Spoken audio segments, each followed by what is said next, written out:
Finding parallel and perpendicular equations. Here we have a pair of parallel lines indicated by the arrows. We can see that they'll go off to infinity and never meet. Parallel lines go in the same direction, so think about a straight section of train tracks. Therefore they have the same gradient.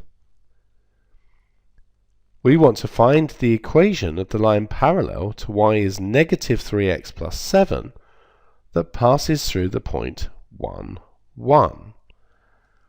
Well, if it's parallel to this line, it has the same gradient. In other words, m must be negative 3. And the equation must therefore be y is negative 3x plus c, where c is the y-intercept and we need to establish what c is. But we know that our line goes through this point. So we can use x equals 1 and y equals 1 in here to find c. So 1 is going to be negative 3 times 1 plus c. So 1 is negative 3, add c, which gives us c is equal to 4. And so our line is y is negative 3x plus 4.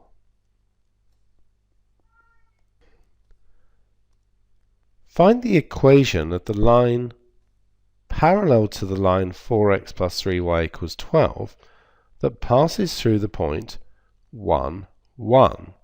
Give your answer in the form ax plus by plus c equals 0. Now we could go through the whole process of finding the gradient of this line and then doing what we did before, but there is a quicker way here. Just think about any line that has 4x plus 3y equals any constant at all. That would become 3y is c minus 4x, and then y would be c divided by 3, take away 4/3 of x. So any line of this form will have a gradient of negative 4/3, the same therefore with this line here. So all we need to do is establish what the constant is for this particular point. So we have 4 times 1, which is 4. 3 times 1, which is 3, equals c.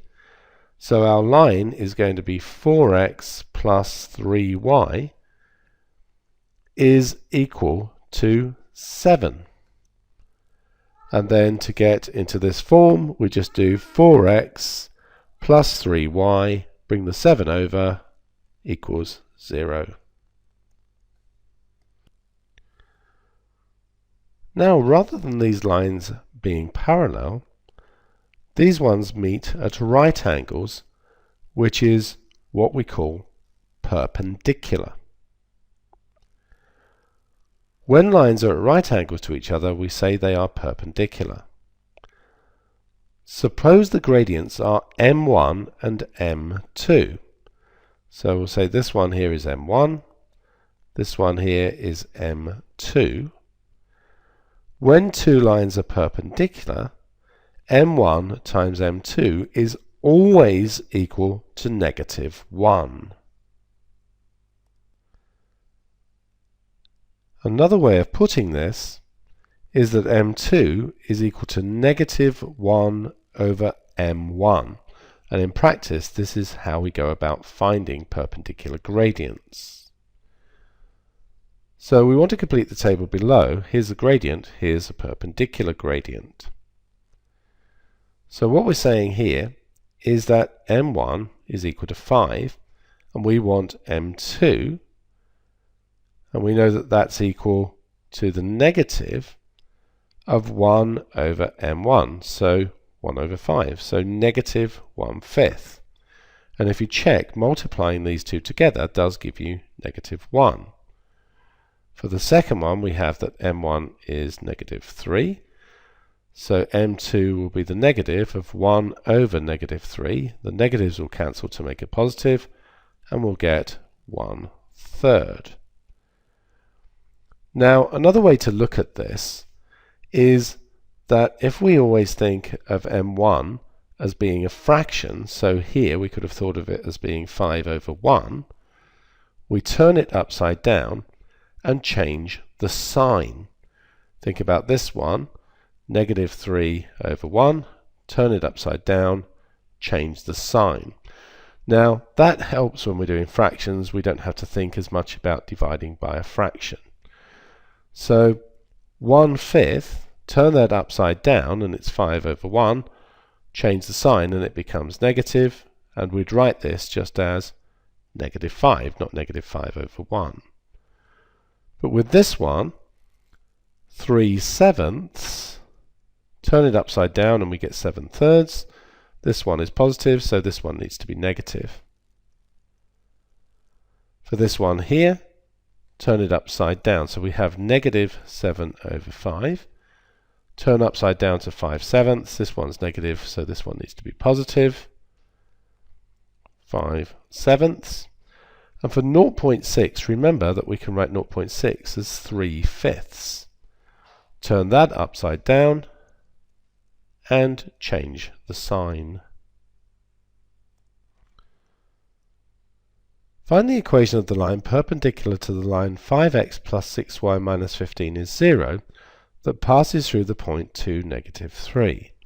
We want to give our answer in the form ax plus by plus c is 0. Now, I am going to go through this the long way. So we have 5x plus 6y minus 15 is equal to 0. That gives me 6y is equal to negative 5x plus 15, and dividing through by 6 we get y is equal to negative 5/6 of x plus 15 over 6, which I know we can cancel down, but the whole point of doing this was to pick out the gradient. So m1 is negative 5/6. From what we've been doing, m2, the gradient we want, is 6/5. Turn the fraction upside down, change the sign. So we have y is equal to 6 over 5x plus some constant. Now we know that our line goes through this point, so y is negative 3 when x is 2.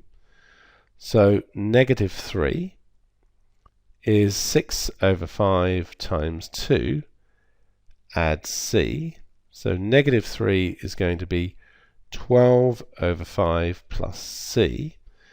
Negative 3 is negative 15 over 5. Move this to the other side, minus 12 over 5 equals c. So c is going to be negative 27/5. So we have y is equal to 6/5 of x, take away 27 over 5. Multiply right through by 5 gives us 5y is equal to 6x minus 27. Bring the 5y to this side and we have 6x minus 5y minus 27, and there'd be nothing left on this side, so equals 0. And we can see that that's in the correct form that we wanted.